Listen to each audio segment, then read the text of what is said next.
Bismillahirrahmanirrahim. Assalamualaikum warahmatullahi wabarakatuh. Alhamdulillah rabbil alamin. Wassalatu wassalamu ala asyrafil anbiya wal mursalin Sayyidina maulana Muhammadin wa ala alihi wa sahbihi ajma'in. Amma ba'du. Sahabat Ulfah Al-Fatih yang dirahmati oleh Allah Subhanahu wa taala. Alhamdulillah, pada kesempatan sore hari ini insyaallah saya akan menyampaikan sebuah kisah singkat tentang rasa bosan.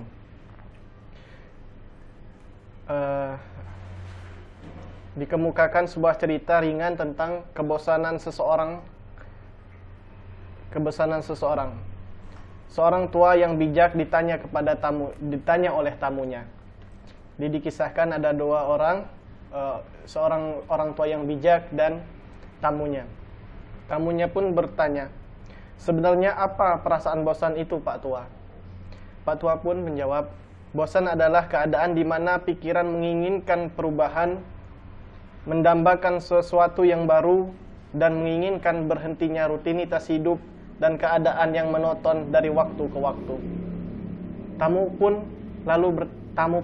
lalu bertanya kembali, "Kenapa kita merasa bosan ya Bapak Tua?" Bapak Tua pun menjawab, "Karena kita tidak pernah merasa puas dengan apa yang kita miliki." Tamu pun bertanya lagi, "Bagaimana menghilangkan kebosanan itu, Bapak Tua?" Pak Tua pun menjawab, "Hanya ada satu cara. Nikmatilah kebosanan itu, maka kita pun akan terbebas darinya." Tamu pun bertanya, "Bagaimana mungkin bisa menikmati rasa kebosanan ya Bapak Tua?"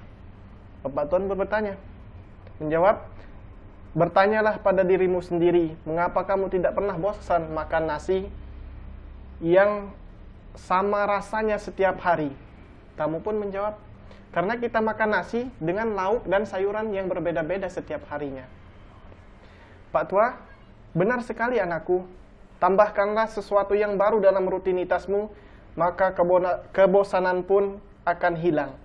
Tamu tadi bertanya lagi, "Bagaimana menambahkan hal baru dalam rutinitas?" Pak Tua pun menjawab dengan bijak, "Ubahlah caramu melakukan rutinitas itu. Kalau biasanya menulis sambil duduk, cobalah menulis sambil berjongkok atau berbaring. Kalau biasanya engkau membaca sambil duduk di kursi, cobalah untuk sambil berjalan-jalan santai atau meloncat-loncat. Kalau kebiasaan menelpon dengan tangan kanan, cobalah dengan tangan kiri atau dengan kaki kalau bisa, dan seterusnya. Coba hal-hal yang baru." Lalu tamu itu pun pergi. Selang beberapa waktu kemudian, tamu itu pun berkunjung kembali kepada rumah Bapak Tua. Tamu pun bertanya kembali, "Pak Tua, saya sudah melakukan apa yang Anda sarankan. Kenapa saya tetap merasa bosan juga?" Pak Tua pun menjawab, "Coba lakukan sesuatu yang bersifat kekanak-kanakan."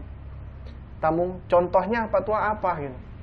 Pak Tua pun menjawab, "Mainkan permainan yang paling kamu senangi di waktu kamu kecil." Lalu tamu itu pun pergi.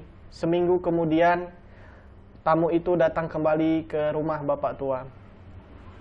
"Pak Tua, saya melakukan apa yang Anda sarankan. Di setiap waktu senggang, saya bermain sepuas-puasnya untuk permainan anak-anak yang saya senangi dulu. Dan keajaiban pun terjadi. Sampai sekarang saya tidak pernah bosan lagi, meskipun di saat saya melakukan hal-hal yang dulu pernah saya anggap bosan. Kenapa bisa demikian ya Bapak Tua?" Sambil tersenyum, Pak Tua pun berkata kepada tamunya, "Karena segala sesuatu sebenarnya berasal dari pikiranmu. Anakku, kebosanan itu pun berasal dari pikiranmu yang berpikir tentang kebosanan. Saya menyuruhmu bermain seperti anak-anak agar pikiranmu menjadi ceria. Sekarang kamu tidak merasa bosan lagi karena pikiranmu tentang keceriaan berhasil mengalahkan pikiranmu tentang kebosanan. Segala sesuatu berasal dari pikiran. Maka berpikir bosan akan menyebabkan kau bosan. Berpikir ceria akan membuat kamu menjadi ceria." Hal tersebut sejalan dengan firman Allah Subhanahu wa taala dalam Quran surat Al-Hujurat ayat ke-12 yang artinya, "Hai orang-orang yang beriman, jauhilah kebanyakan prasangka atau kecurigaan karena sesungguhnya prasangka itu dosa, dan janganlah mencari-cari keburukan orang. Dan janganlah menggunjing satu sama lain. Adakah seorang di antara kamu yang suka memakan daging saudaranya yang sudah mati? Maka tentulah kamu akan merasa jijik kepadanya. Dan bertakwalah kepada Allah, sesungguhnya Allah Maha Taubat lagi Maha Penyayang. Dari ayat di atas ada 3 perbuatan yang harus kita jauhi sebagai seorang yang beriman. Di antaranya adalah yang pertama, berprasangka buruk. Kita harus menjauhi perilaku bersangka buruk. Yang kedua, mencari kesalahan orang lain atau mencari kesalahan saudara kita sendiri, teman kita, dan yang lainnya. Yang ketiga, menggunjing orang lain. Kita harus meninggalkan perbuatan untuk menggunjing orang lain. Ketiga hal tersebut merupakan satu kesatuan, yaitu bermula dari prasangka buruk. Nah, dari dalam hati awalnya. Lalu berkembang menjadi tuduhan dusta, dilanjutkan dengan upaya mencari kesalahan-kesalahan orang lain. Kemudian diteruskan dengan tindakan action seperti hujatan, cercaan, dan makian buruk. Buruk sangka adalah dosa, karena ia adalah tuduhan yang tidak berlalaskan dan bersangkaan buruk terhadap keluarga,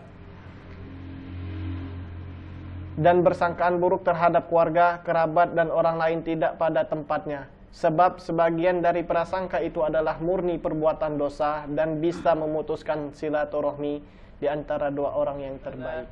Kesimpulan daripada kisah di atas yaitu, yang pertama, marilah kita selalu berpikiran positif. Karena dengan berpikiran positif, kita akan selalu melakukan hal-hal yang positif juga. Yang kedua, janganlah kita berprasangka buruk kepada sesama manusia. Yang ketiga, janganlah kita mencari-cari kesalahan saudara kita sendiri. Dan yang keempat, janganlah kita saling menggunjing atau kita menggunjing orang lain. Wallahu a'lam bishawab. Wassalamualaikum warahmatullahi wabarakatuh.